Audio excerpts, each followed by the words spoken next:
The Pursuit. As Chris lies on the bed, his eyes closed, but sleep eluding him due to the effects of the North Korean powder running through his body, he becomes restless. Desperate for relief, he reaches into the bag beside him and discovers another bag, filled with crack cocaine. A knowing smile spreads across his face as he mutters, "Oh, Aaron. I know him too well." With a chuckle, he prepares a makeshift pipe using a disassembled pen and spare wires from the rotary phone. He makes a spark by rubbing the wires together. Inhaling the crack, his anticipation heightens. He grabs the bag of powder and crack, and puts his newly invented device and the unused wind-up radio he had purchased into the bag. He rushes back into the streets of Philadelphia. In his drug-induced frenzy, Chris encounters a boy selling newspapers. Memories of his past resurface, and without hesitation, he delivers a punch to the boy's face, just as he had done to Ruby and Boris all those years ago.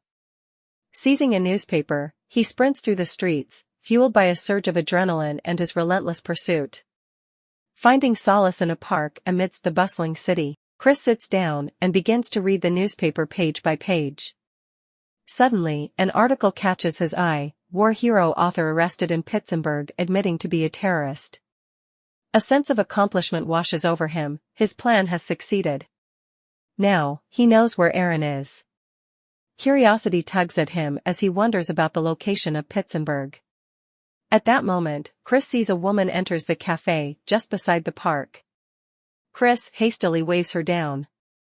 He approaches her and asks, "Excuse me, can you tell me how to get to Pittsburgh?" The woman chuckles and corrects him, "Pittsburgh? Haha, you might want to head to the shipyard if you want to reach Germanerica." Realization dawns on Chris as he understands that Aaron is in the country formerly known as Germany. The weight of the situation settles upon him. His journey will require more time than he had anticipated. However, he remains undeterred, knowing he still possesses 8 pounds of the North Korean powder. With renewed determination, Chris sets off towards the water, the path to his destination unfolding before him. As the dawn breaks, he arrives at the shipyard, where he spots a sign indicating a departure to Germanerica. Approaching a group of workers busy loading parcels onto the ship, he flags down the boss, a man with a distinguished mustache. Chris offers his assistance, stating he is ready to work and depart for Germanerica immediately.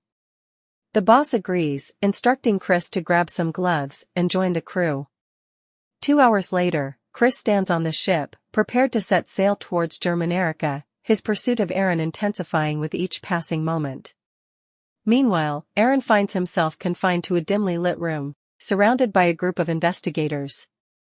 Accusing him of being a terrorist, they subject him to physical violence, inflicting a severe blow to his face. Blood spills from his mouth as the pain courses through him. Unyielding, Aaron maintains his silence, refusing to disclose any information about his affiliations. Amidst the chaos, fate intervenes. The hidden component, once concealed in Aaron's eye cavity, dislodges and falls to the ground. Startled, a detective notices the object and picks it up, their curiosity piqued. "What's this?" they mutter, their voices filled with intrigue, unaware of the secrets the component holds. As the mysterious component is handed off to the forensic department, their expert eyes widen in astonishment. They have never seen anything quite like it before. Its intricate design and unknown functionality intrigue them, sparking a flurry of excitement within the team. Determined to uncover its secrets, they delve into extensive research and analysis, hoping to unravel the mysteries held within the enigmatic object. Meanwhile, Aaron sits in his dimly lit holding cell, the weight of the impending trial and its severe consequences weighing heavily on his mind. This is the first moment he has to sit and gather his thoughts, trying to make sense of the events that have unfolded so unexpectedly. The realization hits him like a wave crashing against the shore. "Holy shit," he mutters to himself, was that really Chris' voice coming out of the component? Did he say those things? In the midst of his own turmoil, Aaron can't help but wonder what his family must be going through. He imagines their worry, their confusion, and their desperate search for answers. Thoughts of Emma and Christian flood his mind, and he yearns to be with them, to assure them that he is innocent and that everything will be all right.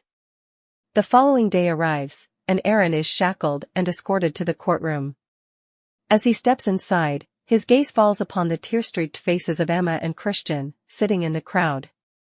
Their cries of anguish echo through the room, their hearts breaking at the sight of their beloved Aaron facing such a grave fate. Before Aaron can utter a single word, the judge, seemingly devoid of empathy, cuts him off, delivering a swift and harsh sentence. "Sir, seeing how you were given the chance to speak to our detectives, and didn't, I see no other option than to sentence you to death for admitting to be a terrorist against the Republic of German America and the country of Germanerica," the judge declares sternly. The weight of those words hangs heavily in the air, suffocating the room with a sense of despair. Emma and Christian's cries intensify as they hear the verdict, a resounding "no" echoing through the courtroom. The judge coldly explains the timeline of events to come. Aaron will have a chance to speak to his family and friends 1 week from today, but after that, he will be isolated and subjected to torture for 3 grueling weeks, all in an attempt to extract information from him. Finally, he will be granted a brief reunion with his loved ones only 24 hours before his scheduled execution. Aaron, still shackled, is led out of the courtroom, his heart heavy with a mixture of fear, determination, and a burning desire to prove his innocence. The fight for his life has only just begun, and he knows he must hold on to hope, clinging to the belief that justice will prevail in the end.